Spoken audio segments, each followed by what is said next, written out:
Selamat jumpa kembali para saudara dengan Renungan Yakobus Surabaya. Pada kesempatan ini kita akan bersama-sama merenungkan Injil Markus bab 10 ayat 35 sampai dengan ayat 45. Dikisahkan oleh Markus bahwa Yakobus dan Yohanes, anak-anak Zebedeus, mendekati Yesus dan mereka ingin supaya diperkenankan duduk di sisi kiri dan kanan Tuhan ketika mereka sampai pada kemuliaan. Keinginan mereka adalah keinginan yang manusiawi. Siapa orang yang tidak ingin menjadi besar? Siapa orang yang tidak ingin menjadi pemimpin? Siapa yang tidak ingin menjadi terhormat?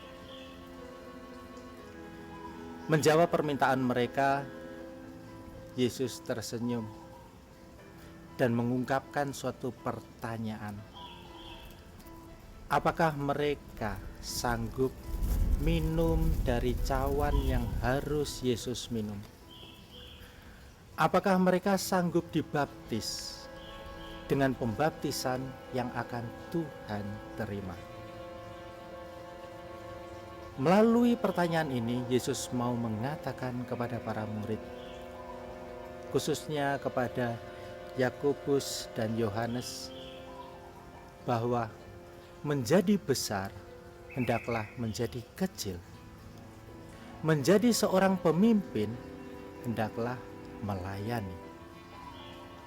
Spiritualitas kepemimpinan inilah para saudara yang mau ditekankan oleh Yesus. Apa sih artinya menjadi besar? Apa sih artinya menjadi seorang pemimpin?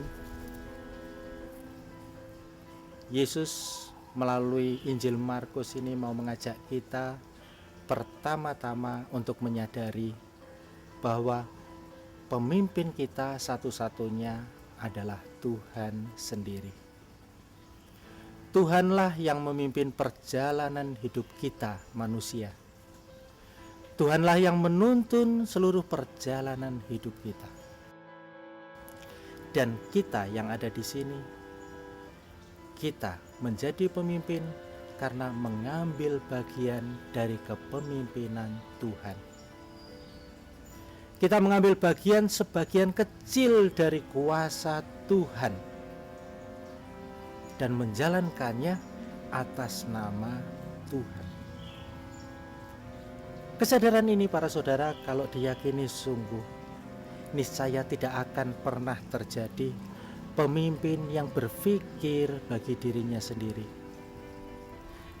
Karena dia menyadari bahwa kepemimpinan saya, kebesaran saya bersifat temporer, yang tidak lain adalah mengambil bagian dari kepemimpinan dan kebesaran Tuhan sendiri. Hal yang kedua yang mau dikatakan oleh Tuhan adalah bahwa menjadi seorang pemimpin yang sejati adalah mencontoh Tuhan sendiri, bagaimana Tuhan memimpin. Dia berani berkorban bagi orang yang dipimpinnya. Dia berani sengsara bagi orang yang dipimpinnya. Di dalam perayaan Ekaristi, ketika Yesus sebagai seorang pemimpin mengatakan, ambillah dan makanlah, inilah tubuhku.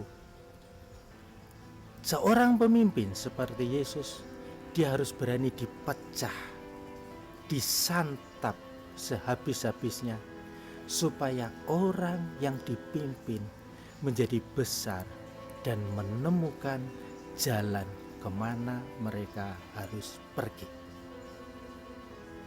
Seorang pemimpin yang sejati dengan kesadaran ini adalah bagaimana dia rela menderita sengsara, rela mengorbankan segala sesuatunya, rela habis-habisan memikirkan orang-orang yang dipimpinnya supaya mereka menjadi lebih besar dan biarlah dia menjadi lebih kecil.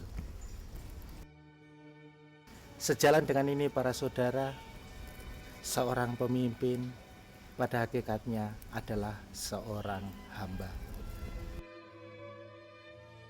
Kesadaran sebagai seorang pemimpin yang berarti ambil bagian di dalam kepemimpinan Allah, yang berarti berani mencontoh Allah sendiri bagaimana dia memimpin, orang akan sampai pada kesadaran bahwa aku inilah hamba. Aku hanyalah seorang hamba. Panggilanku menjadi pemimpin tidak lain adalah panggilan untuk melayani. Melayani Tuhan yang memanggil aku untuk menjadi pemimpin. Melayani Tuhan yang membuat aku menjadi besar.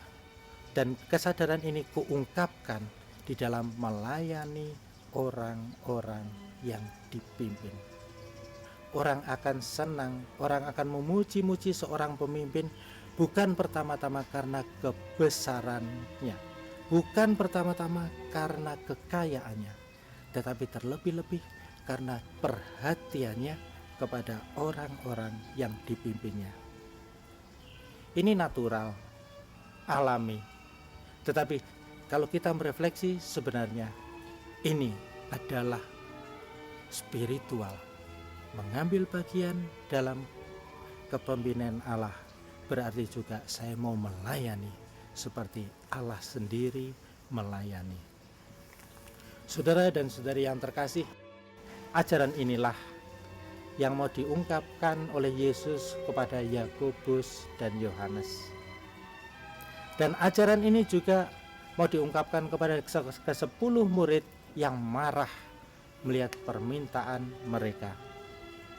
Mereka marah karena mereka berpikir, apa keistimewaanmu? Mengapa kamu merasa pantas? Dan Yesus hanyalah dengan muka senyum. Yesus tidak marah, tetapi Yesus menempatkan proporsi kepemimpinan pada tempatnya. Saudara dan saudari yang terkasih, di dalam kesempatan pemahaman kepemimpinan ini, marilah kita mohon berkat Tuhan, supaya kita masing-masing pribadi yang dipanggil untuk menjadi pemimpin sungguh-sungguh dijiwai oleh semangat kepemimpinan Tuhan, spiritualitas seorang hamba yang mau melayani demi orang yang dipimpinnya. Dan yang kedua, kita pun berdoa semoga para pemimpin kita sungguh-sungguh sampai pada kesadaran ini, kesadaran bahwa kepemimpinan, kebesaran merupakan anugerah dan panggilan hidup kita. Berkat Tuhan menyertai kita.